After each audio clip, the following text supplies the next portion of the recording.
ពីក្រោយមកគឺបានទទួលបានកម្មសិទ្ធិរបស់ខ្ញុំមានអារម្មណ៍សប្បាយចិត្ត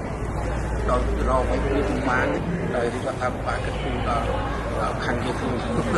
ការអប់រំខាងក្រសួងទាំងអស់តែជួយក្រុមជ្រែងគ្រប់ភារកិច្ចយោបល់ដល់យោបល់ផងបញ្យល់ផងដល់បងប្អូនដែលគាត់មិនសូវចេះរយៈកាលពីមុនមកចេះតែបារម្ភ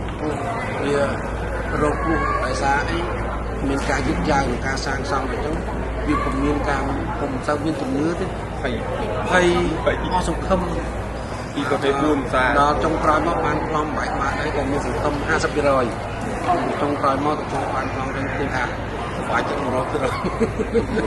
នឹងបានជោគជ័យទេបានខាងក្រសួងជួយបែបយ៉ាងនឹងខ្ញុំគិតថាគាត់ធ្វើនៅក្នុងថ្ងៃទី2រហូតដល់ថ្ងៃទី4នេះគាត់ជាគាត់កាដូជូនប្រជាពលរដ្ឋនៅមុនចូលឆ្នាំខ្មែរយើងនេះឲ្យសុខចិត្តហើយក៏គូឆ្នាំថ្មីទៀតគូលំណងឆ្នាំថ្មីទៀតនឹងហើយក៏ជូនតខាងក្រុមគាត់ក្រុមការងារ